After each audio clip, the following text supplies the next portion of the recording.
Buenas noches para todos. Vamos a hablar un poquito de equipo de protección personal. Y como primer punto me pareció importante hacer un repaso primero del modo de transmisión de la enfermedad. De por sí sabemos que todas las infecciones respiratorias se pueden transmitir a través de las gotas respiratorias, que por sí tienen un diámetro de 5 a 10 micrómetros, y también a través de los núcleos goticulares, los núcleos de Bell, que son pequeñas gotitas de aerosol que tienen un diámetro menor de 5 micrómetros y tienen la capacidad de permanecer en el aire entre minutos y horas. El SARS-CoV-2, el causante del COVID-19, se caracteriza por transmitirse de manera por contacto directo, por las secreciones respiratorias de un paciente infectado que provengan de la tos o del estornudo, que entren en contacto con los ojos, la nariz o la boca de una persona sana. Y también lo hacen a través de los comites, es decir, una persona con infección va a contaminar elementos sin vida y la persona sana a través de sus manos que va a llevar en contacto a sus mucosas o conjuntivas también va a infectarse, que es poco probable la transmisión por aire cuando se mantiene una distancia mayor a 1 o 2 metros. También se ha mencionado en algún momento que puede que el COVID produzca infección intestinal y de ahí la duda si a través de la materia fecal también hay contaminación. La realidad es que no hay estudios que comprueben esto o que nos lleguen a confirmar como para que lo tengamos en cuenta al 100%. En la UTI, particularmente en nuestro medio de trabajo, se generan, hay procedimientos que vamos a hacer, que vamos a generar mucha aerosolización en el medio ambiente, y eso nos va a predisponer a las infecciones.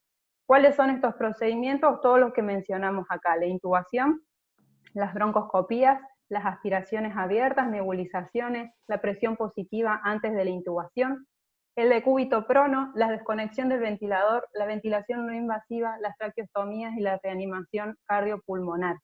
Como lo que tenemos que hacer en este caso, el objetivo de la presentación y el objetivo de todo es evitar el contagio, hay ciertos procedimientos que no vamos a hacer nunca, directamente los tenemos como prohibidos de hacer en la era COVID, y esos son la broncoscopía, las aspiraciones abiertas, siempre vamos a utilizar set de aspiraciones cerradas, como hemos estado viendo en los prácticos de las semanas anteriores. No vamos a hacer nebulizaciones, al momento de intubar no vamos a aplicar presión positiva, no vamos a desconectar el ventilador. Si es necesario hacerlo, siempre el ventilador en stand-by, no funcionando antes de conectarlo. Y no vamos a hacer ventilación no invasiva. De esta manera, estimamos que vamos a disminuir lo mayor posible la aerosolización de secreciones infectadas. Todo lo que provenga del nuevo coronavirus es todo nuevo, todo lo que se conoce es por opinión de expertos.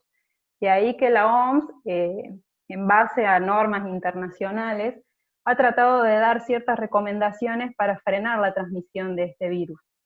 Esas recomendaciones consisten en tomar todas las precauciones para evitar la transmisión, tanto por vía aérea como por vía de contacto. Otra de las recomendaciones es formar al personal, y esto es un poco lo que estamos haciendo nosotros con estas capacitaciones, porque queremos lograr utilizar de la mejor manera las herramientas que tenemos para prevenir, usándolas de manera racional y correcta, por lo menos los equipos de protección personal, garantizando siempre que los tengamos disponibles la cantidad suficiente, y no solamente el EPP, sino el resto de los materiales y de las instalaciones necesarias que necesitamos. En base a esto, lo que hacen es dar medidas preventivas para la población en general, que consisten en el distanciamiento social, ¿sí? Mantener una distancia de por lo menos 1 metro entre persona y persona, el lavado de manos que sea de manera frecuente, particularmente cuando entramos a la UTI, el primer lavado de manos es con agua y jabón. Después podemos seguirnos manteniendo, si las manos están visiblemente limpias, con gel, alcohol en gel, y si están visiblemente sucias, las volvemos a lavar con agua y jabón. También nos recomiendan no tocarnos los ojos, ni la nariz, ni la boca, y aplicar las medidas de higiene respiratorias, que esto es al momento de toser o estornudar, hacerlo sobre el pliegue del codo. También recomiendan, y esto es un poco contradictorio a lo que hacemos nosotros, que utilizamos el barbijo quirúrgico en toda situación, ellos lo recomiendan hacerlo en caso de que tengamos síntomas respiratorios, y obviamente la limpieza y la desinfección frecuente de todo nuestro entorno y todas las superficies con las que estemos en contacto frecuentemente. En cuanto a la atención sanitaria, lo que ellos nos recomiendan como medidas preventivas es tener la capacidad de clasificar a los pacientes posibles o sospechosos para poder hacer un diagnóstico temprano y de esta manera tratar de controlar precozmente la fuente de infección, procediendo al aislamiento necesario. Aplicando desde ya, cuando identificamos al paciente, todas las precauciones generales. Sabemos que si identificamos un paciente posible sospechoso de COVID, lo vamos a poner el barbijo quirúrgico como primera medida y vamos a proceder al aislamiento del mismo. Este aislamiento, para que funcione, debemos tener controles administrativos, técnicos y ambientales, y eso incluye tener dentro del hospital un lugar a donde se haga el triage, un lugar a donde vayan en un primer momento los pacientes, y una zona, una área donde estén destinados el aislamiento de los mismos, como tenemos nosotros el área COVID. Esto es lo básico para impedir la transmisión del virus, con el único objetivo es impedir el contagio entre nosotros y con el resto de la sociedad. Metiéndonos ya un poco a lo que es el equipo de protección personal, sabemos que el uso del EPP es la medida de control que tenemos más visible, a nuestro alcance, por así decirlo. Pero no nos confundamos y no creamos que es lo único ni es la principal estrategia de prevención. Si nosotros no tuviéramos la posibilidad de tener una sala de aislamiento, que cada sala de aislamiento tenga entre cama y cama 1 metro de distancia, no tuviéramos personal preparado, el EPP haría muy poco por nosotros. Sabemos que nuestra protección, la protección del asistente sanitario de primera línea, es fundamental, y también sabemos que los EPP escasean bastante y en muchas oportunidades, por lo que su uso debe estar prioritariamente destinado a nosotros y al resto de los asistentes sanitarios que trabajen expuestos con los enfermos de COVID. Desde el Ministerio de Salud, lo que se hizo fue aplicar normas para, de acuerdo a la exposición, la función que cumplamos dentro del hospital y la exposición que tengamos al virus, decirnos qué es lo que tenemos que utilizar para protegernos y cuidarnos.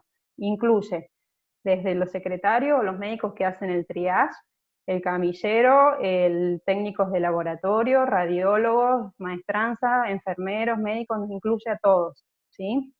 Yo acá los que mencioné es a los que estamos participando, enfermeros y médicos, que estamos participando de esta capacitación, y como verán, en todos comparte lo mismo, comparte fundamentalmente la higiene de manos, antes y después del contacto con todo paciente, el uso de barbijo quirúrgico, camisolín, guantes y protección ocular, y cuando vamos a hacer un procedimiento que genere mayor aerosolización, nos agrega el barbijo N95.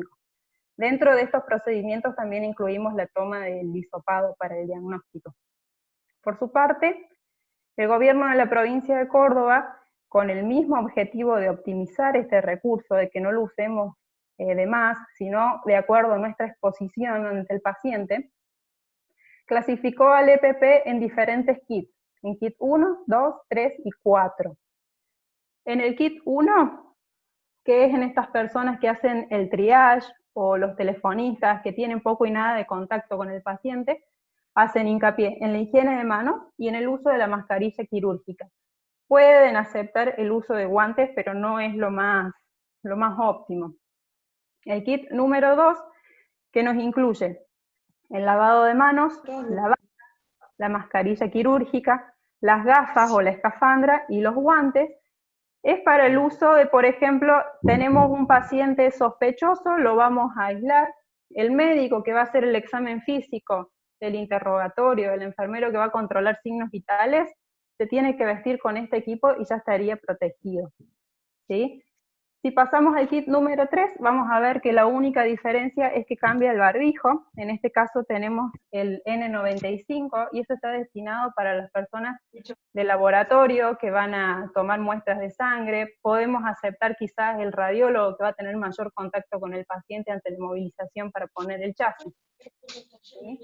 Y si pasamos al kit número 4, que es el destinado exclusivamente prácticamente para la terapia intensiva, para cuando vamos a hacer procedimientos generador de aerosoles, fíjense que es lo mismo que el kit número 3, nada más que agregamos que la bata sea impermeable, la cofia y las botas.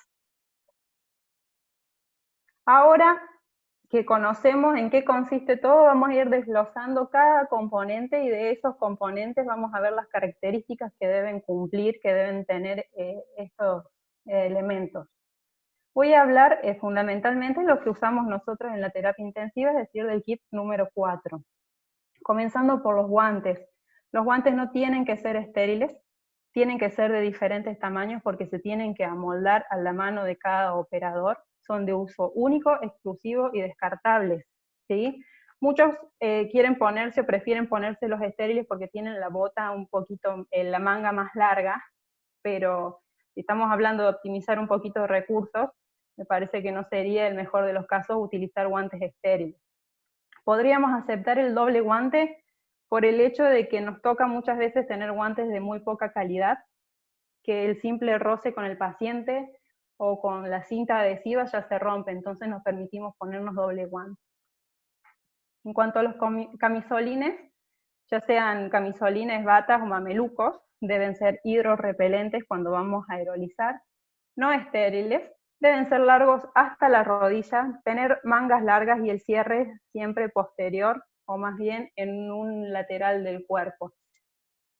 ¿Qué tenemos que hacer? Si no llega a tener el bucle para poner el pulgar, lo vamos a hacer nosotros para que quede anclada la manga y no se levante en ningún momento. No son reutilizables en caso de que o tengamos baja exposición o no tengamos que intubar un paciente y no tenemos estos mamelucos hidrorrepelentes o batas, nos vamos a poner un delantal de plástico sobre ellos, ¿sí? Como para protegernos un poquito más y después todo eso se descarta, se tira. En cuanto a las antiparras, tienen que ser de plástico transparente, deben tener una banda ajustable para asegurarlo firmemente a la cabeza, deben tener el sistema de ventilación indirecta para evitar el empañamiento, un buen sellado contra la piel de la cara, y para que esto no sea traumático para nuestra piel, deben tener un marco de PVC flexible, ¿sí? También nos tienen que darnos la posibilidad de quienes usamos lentes, anteojos graduados, de no tener que sacarlos, sino poder usar todos juntos. Estos, en este caso, los que nosotros tenemos, los que nos han brindado en el hospital, por ahí no cumplen con estas características. Nosotros tenemos otros, entonces sí o sí son reutilizables. En cuanto a la máscara facial o escafandra, hay muchos modelos, muchos tipos, tienen que ser de un plástico transparente, que nos proporcionen una buena visibilidad, que sean cómodos para el trabajo, también tener una banda ajustable, y debe cubrir tanto todos los laterales de la cara como toda la longitud, y también son reutilizables, obviamente. En cuanto al calzado, lo que se recomienda es que sea impermeable y la mayoría de nosotros vienen como botitas Crocs, que son todas cubiertas, pero no es lo que utilizamos la mayoría utilizamos las Crocs normales que tienen agujeritos o utilizamos zapatillas, eso no es impermeable, por lo que recomendamos ponernos botas descartables. Y las cofias comunes y corrientes descartables. En cuanto a los barbijos, que vendría a ser la estrella del FP, tenemos los quirúrgicos y tenemos los N95, los famosos N95 que tenemos de diferentes tipos. Es más, nosotros cada vez que los reponemos tenemos diferentes modelos, pero todos cumplen con la misma característica. Tiene el adaptador nasal, siempre es como un alambrito, y tiene las bandas ajustables superiores e inferiores. Todos tienen la misma característica. En general tienen que ser descartables, pero como son lo que más escasea, se puede considerar utilizarlo de manera prolongada no más de 8 horas corridas y no más, y en un periodo entre 7 y 15 días. ¿Cuándo lo vamos a recambiar sí o sí? Cuando se cumple este periodo, cuando vemos que están visiblemente sucios o cuando están húmedos.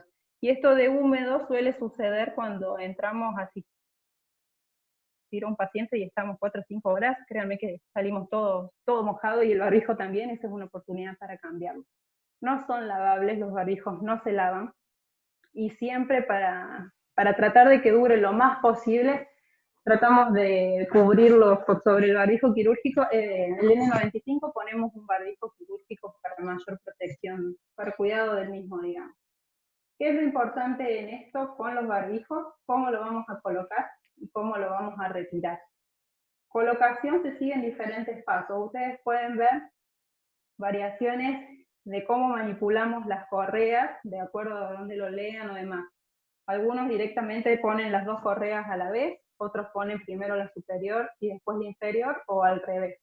En este caso, el paso número 1 es colocar el N95 en la mano con la pieza nasal, es decir, el alambrito, en la zona de la yema de los dedos, que dejen colgando las banditas elásticas.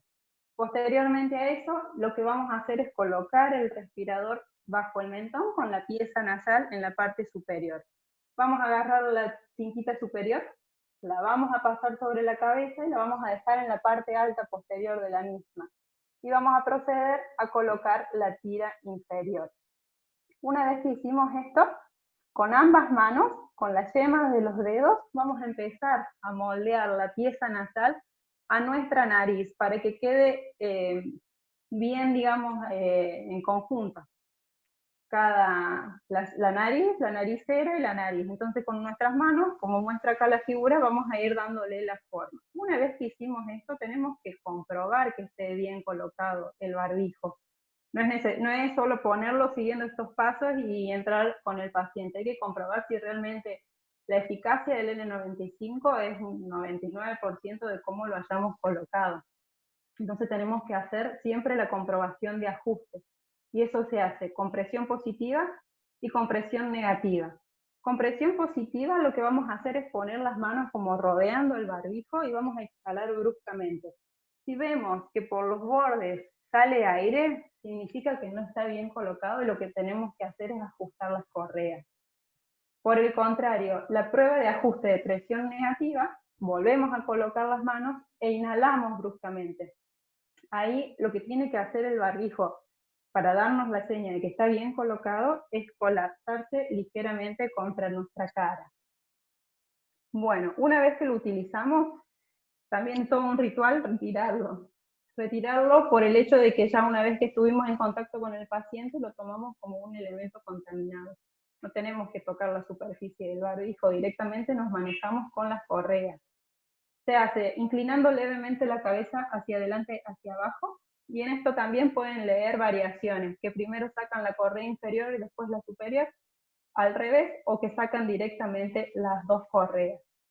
Solamente tocamos eso y lo desechamos inmediatamente, o bien, si lo vamos a reutilizar, tenemos que tener designado un lugar donde vayamos a almacenarlos, ya sea dejándolos colgados, identificados, o bien dentro de un recipiente que debe ser transpirable, debe estar siempre limpio, y por lo general lo que usamos, lo que nos han dado son como las bolsitas de panadería, las bolsas de ese papel marroncito, y ahí las guardamos y los identificamos. Si los ponemos, nosotros los tenemos dentro de unas cajas, tratar siempre de que tengan una distancia entre uno y otro, no que estén todas las bolsas juntas, ¿sí? Esos contenedores o donde nosotros estemos, esté destinado a ese almacenamiento, debe ser limpiado de manera regular. Una vez que ya conocemos todos los elementos que necesitamos, tenemos que saber qué hacer con ellos. Y se ha propuesto seguir un orden para que a nivel universal se utilice lo mismo en cuanto a la colocación del EPP. Y el orden es el siguiente: ponemos el camisolín, procedemos a poner el barbijo y vamos a hacer aerosolización, utilizamos el N95 y después lo cubrimos con el quirúrgico. nos ponemos las gafas o la escafandra o ambas, de acuerdo a lo que prefieran cada uno y lo que tengamos disponible, y los guantes. ¿Qué pasa si tenemos que intubar al paciente, hacer una vía central y demás? Sabemos que vamos a utilizar el kit número 4, entonces tenemos que sumar las botas y tenemos que sumar la cofia, y en eso también vamos a seguir un orden.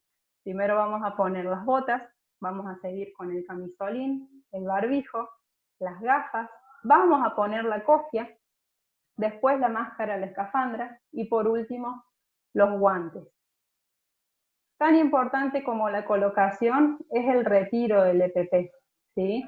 En el retiro del EPP, si bien son los dos procedimientos importantes, en el retiro tenemos que tener en cuenta que toda esa ropa está sucia y que tenemos más predisposición hasta para contagiarnos nosotros mismos mientras nos estamos retirando. Por eso hay muchas formas de hacerlo de manera segura y sin contaminarlo. Hay que tener en cuenta, como mencionamos antes, que recomienda la OMS, protección, es decir, hagamos un aislamiento de contacto y hagamos un aislamiento aéreo. Tenemos entonces herramientas que protegen el contacto, que son la bata, los guantes y las botas, y tenemos lo que protege en todo aéreo, que es todo lo que va en el rostro, barbijo, máscara facial, escafandra, cosas. Todo lo que es de contacto lo vamos a sacar adentro de la habitación una vez que dejemos de trabajar con el paciente. Todo nos sacamos dentro de la habitación, excepto las gafas y el barbijo. Entonces el orden es el siguiente. Nos vamos a sacar el camisolín y los guantes, que es lo que más contaminado vamos a tener. Todo eso va a estar contaminado. Lo que vamos a hacer es agarrarlo de la parte anterior, separándolo de nuestro cuerpo y haciendo la fuerza necesaria para que los lazos se rompan y lo podamos ir retirando, enrollándolo, haciendo como un paquetito de adentro hacia afuera, y en ese mismo procedimiento nos vamos a sacar también los guantes. Vamos a hacer ese paquetito y lo vamos a desechar y vamos a proceder a sacarnos las botas. Una vez que nos sacamos las botas, nos lavamos las manos, agua y jabón o alcohol en gel. Vamos a salir de la habitación y nos vamos a sacar las antiparras. También recordemos, toda la parte de adelante está toda contaminada. Nosotros solamente tenemos que tocar las bandas ajustables, ¿sí? Las vamos a retirar sin tocar más que eso y las vamos a poner en el lugar que tengamos para desinfectar de manera inmediata. Por lo general, en la mesita que está apenas salís de la habitación, tenés un recipiente con alcohol al 70% donde vamos a poner las gafas. O bien las vamos a dejar colgadas o utilizamos un pie de suero donde colgamos la escafandra, colgamos las gafas y también las desinfectamos. Procedemos a lavarnos las manos y nos sacamos el barbijo. El barbijo, como les expliqué anteriormente, siempre teniendo la precaución de que solo vamos a manipular las correas. Nos sacamos el barbijo, lo guardamos como corresponde y procedemos de nuevo a lavarnos las manos. Entonces, a modo de resumen, estamos completamente cambiados. ¿Qué nos sacamos dentro de la habitación? Todo el aislamiento de contacto. Batas y guantes y botas. Salimos de la habitación y ¿qué nos sacamos? Todo lo que nos protege la vía aérea. Si teníamos la escafandra, sacamos la escafandra, seguimos por la cofia, la máscara facial y el barbijo. A tener en cuenta, y como para ir concluyendo lo teórico, y vamos a continuar viendo los videitos, esto del EPP es leer, releer, practicar, repracticar y ver muchos videos y demás, porque cuando estamos en este momento, querramos o no, influyen mucho los nervios y la ansiedad y nos lleva por ahí a cometer errores. Tengamos en cuenta que una vez que nos pusimos los guantes, una vez que estamos con el paciente, no nos tocamos más ni las gafas, ni el barbijo, ni nada. Es de la misma importancia tanto la colocación como el retiro del equipo. Debemos tomarnos siempre el tiempo para hacer el procedimiento con calma, en lo posible, frente a un espejo, mirándonos, viendo cómo estamos colocándonos las cosas, que estemos bien protegidos y ante terceros. Muchas personas quedan fuera de la habitación y los nervios en ellos por ahí no influyen tanto como en nosotros y pueden llegar a notar nuestros errores y remarcarlos si hace falta para tener bien colocado el EPP. Si ante el retiro nosotros nos estamos retirando el equipo y accidentalmente nos contaminamos las manos, la piel, vamos y nos lavamos inmediatamente, no pasa mucho más que por ahí, ¿sí? Tengamos en cuenta, en situación de pandemia, que ojalá que no lleguemos a esto de tener unidades completas lleno de pacientes COVID, el equipo de protección personal nos ponemos al ingreso de la asistencia, digamos, y lo sacamos al final. Lo único que vamos recambiando son los guantes de paciente a paciente. Bajo ninguna circunstancia, como siempre le digo cada vez que nos encontramos, bajo ninguna circunstancia vamos a atender a un paciente sospechoso, probable y mucho menos confirmado de COVID sin el equipo de protección personal. Y acá estamos varios de nosotros presumiendo nuestros trajes.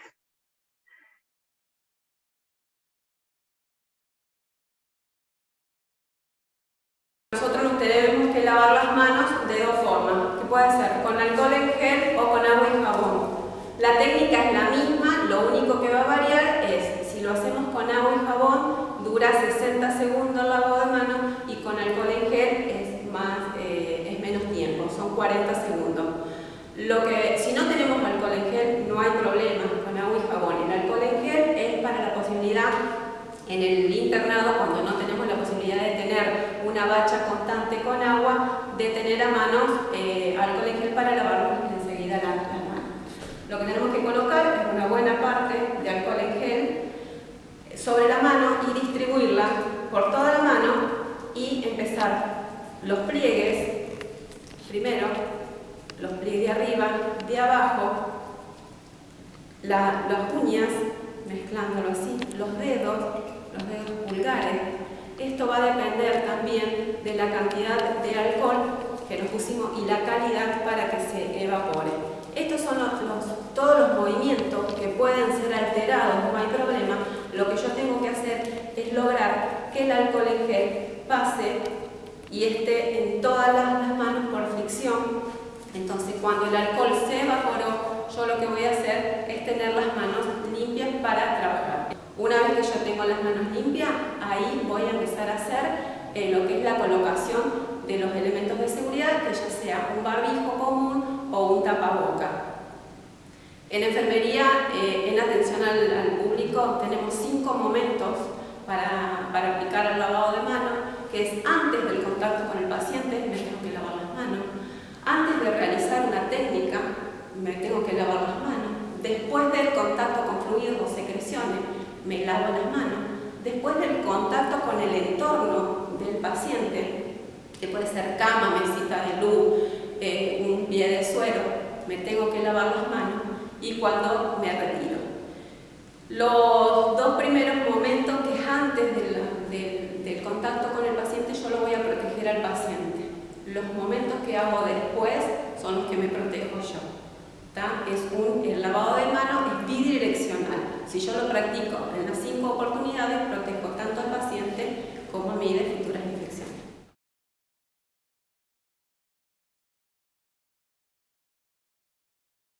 El kit 3 está compuesto por los guantes, la bata o antiparra, escafandra o barbijo N95. Que acá lo importante va a ser la colocación del barbijo N95, que va a depender del modelo. Lo que yo tengo que tener en cuenta a la hora de la colocación del barbijo va a ser el modelo, como ya dije, y con las manos limpias. Por ejemplo, en este modelo, lo que yo tengo que hacer es, con las manos limpias, apoyarlo en la mano. Esto me identifica el puente de la nariz. Coloco primero la tira inferior.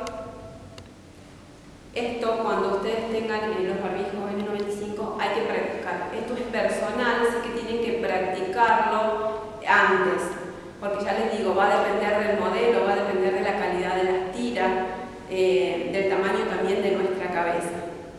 El barbijo N95 es un barbijo que en épocas de pandemia se puede utilizar hasta 7 días, utilizándolo 7 horas continuas, o hasta 15-20 días si yo utilizo el barbijo en forma discontinua, en horas discontinuadas. Lo que tengo que tener en cuenta es el cuidado que le voy a dar. El barbijo es personal, no se tiene que compartir con nadie, y tiene unos cuidados para prolongar la vida útil. Yo me coloco el barbijo en la mano y voy por empezar por la tira posterior. Entonces lo primero que se hace es ubicar el puente de la nariz y recién ahí tiro una tira abajo y tiro la segunda tira en la parte superior. Este barbijo lo que hay que hacer es el arco, marcar el arco y que quede bien sellado lo que es nariz y boca.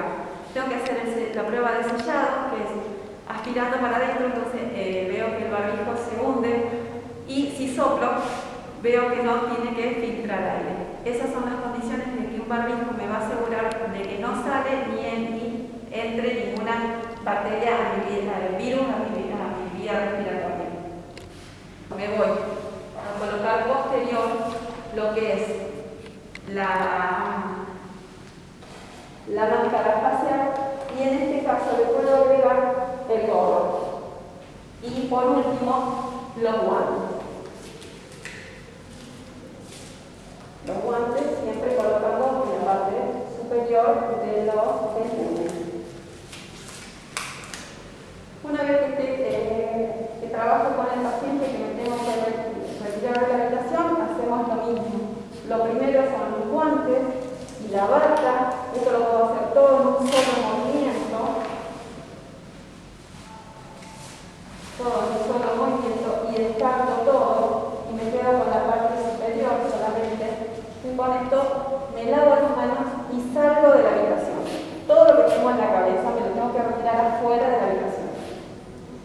Por lo tanto, el retiro va a ser de acuerdo a lo que me puse. Si me puse gorro, me saco el gorro. Si me puse la antiparra de atrás para adelante, la deposito para decontaminar en un recipiente, como dijimos antes, y el barbijo, lo que tengo que también tener en cuenta es retirarlo de las tiras, tratando de tocar lo menos posible lo que es la parte anterior, que sería lo más contaminado. Este barbijo, lo que yo tengo que hacer, que es para que tenga mayor vida útil, es colocarlo en una servilleta de papel, envolverlo y guardarlo en un sobre de papel. Esto lo que tiene es que no le tengo que hacer que pierda la forma, tengo que guardarlo con la misma forma. Este barbijo, ¿cuándo lo voy a cambiar? Cuando esté sucio, cuando esté húmedo o manchado con sangre, o cuando ya tengo los 15-20 días de uso. A la hora de la segunda colocación, de la segunda utilización del barbijo, cuando me ponga todo el equipo de protección, el barbijo y la prueba de ajuste y el sellado lo tengo que hacer con guantes. ¿Por qué? Porque este guante ya está usado.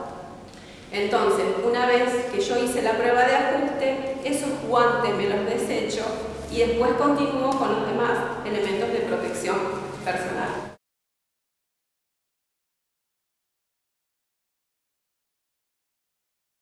El kit 4, igual que el kit 3, es solamente para exposición cuando se generan aerosoles.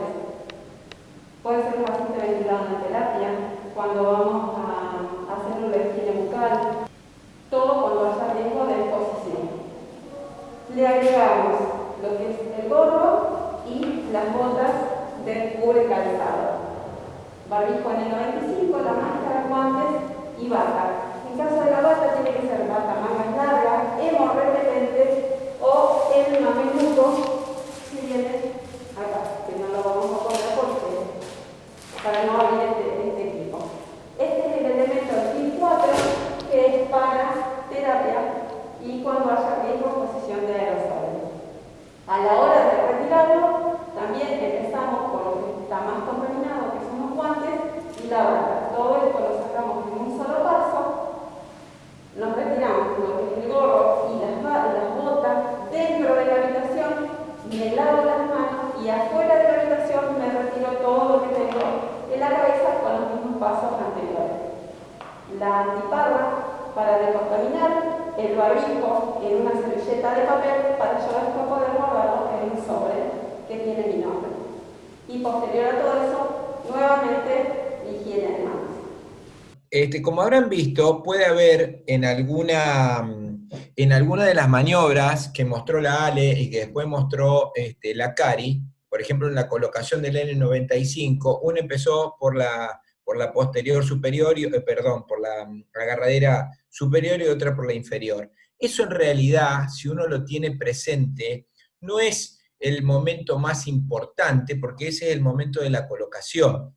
Se supone que en ese momento uno todavía no ha entrado en contacto con la persona a la cual uno va a asistir, supuestamente COVID. Por ende, digamos, eso puede ser discutible y, digamos, y se puede utilizar, a mi entender, cualquiera de los procedimientos.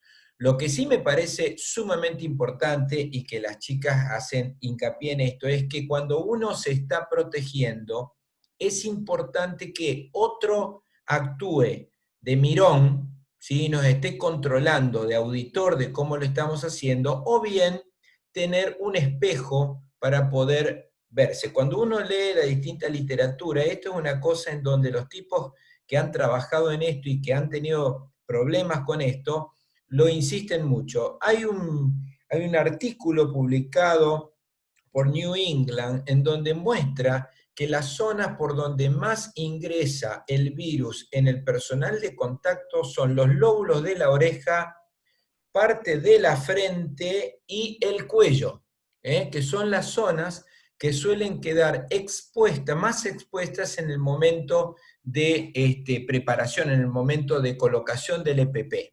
A tal punto que actualmente en aquellos países en donde existe plata y tienen disponibilidad, están usando lo que llaman las escafandras de protección que vienen asociadas a las usinas de aire comprimido, que seguramente ya las han visto, ¿no? Que están dando vueltas fundamentalmente los japoneses, los alemanes, los noruegos, suelen ponerse, que son, parecen, ¿no es cierto?,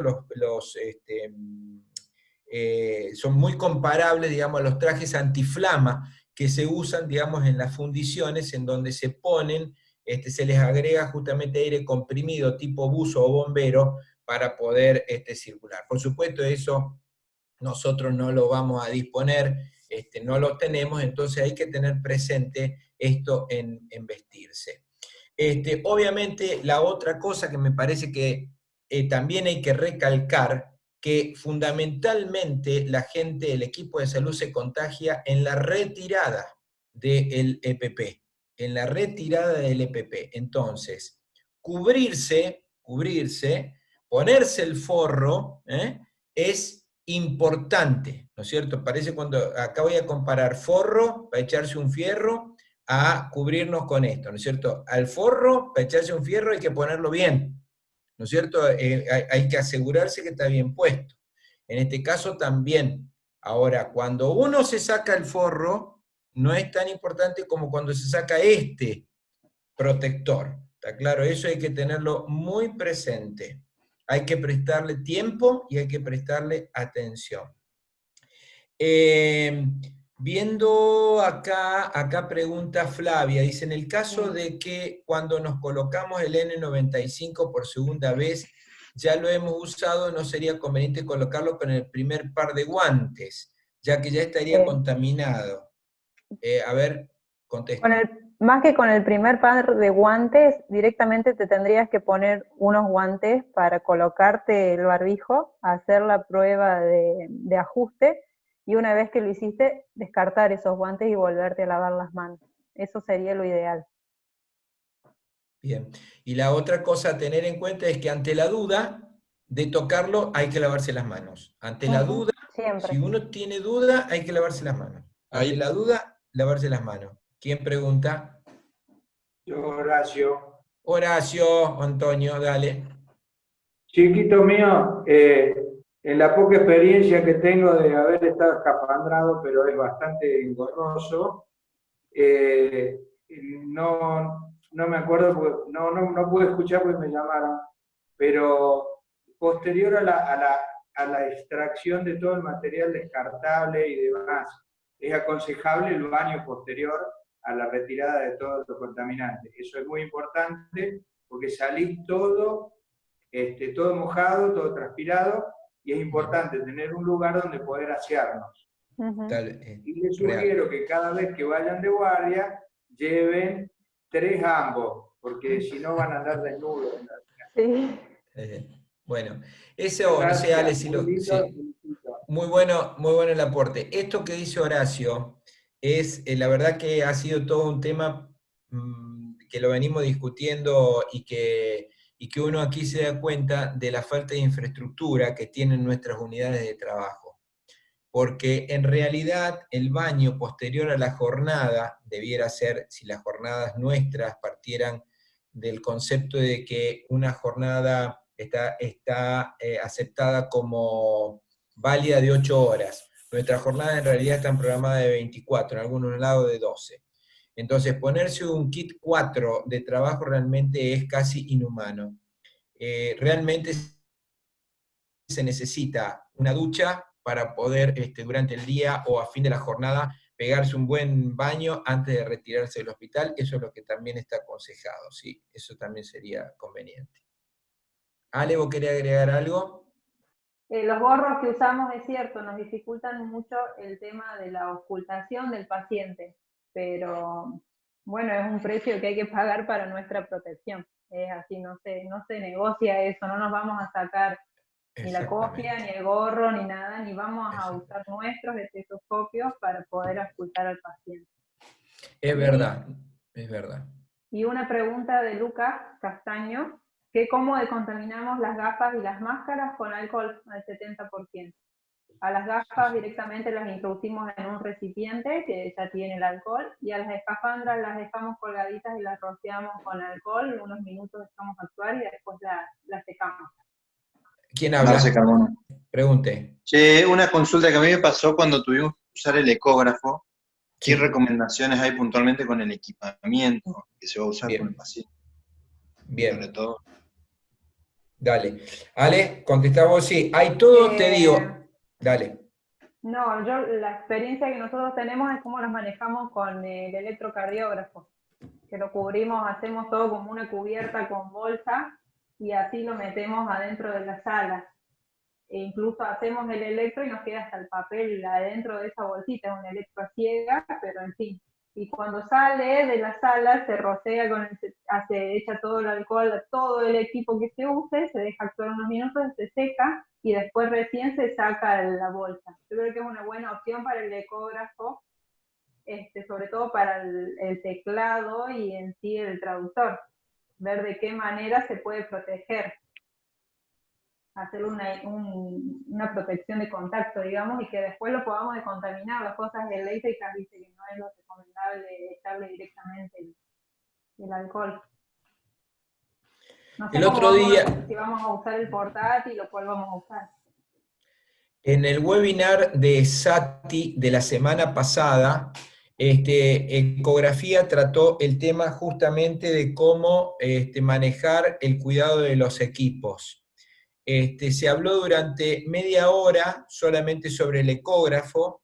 Lo que decía el grupo de Sati era que el ecógrafo tenía que entrar protegido, más o menos como lo dice la Ale, en lo posible tratar de aislar las partes que pueden ser aislados, en lo posible con llamarle algún material que después pueda ser retirado y tirado, ¿sí? Llamarle una bolsa, lo que sea, y la parte y las superficies que entren en contacto con el paciente, obviamente le vas a poner, ¿no es cierto?, el guante y toda la película, ¿no es cierto?, para trabajar, pero aquellas superficies que entren, se puede utilizar el Covidex, que es el que estamos usando, por eso quería que Karina, si Karina nos escuchaba, nos explique, qué es lo que usamos para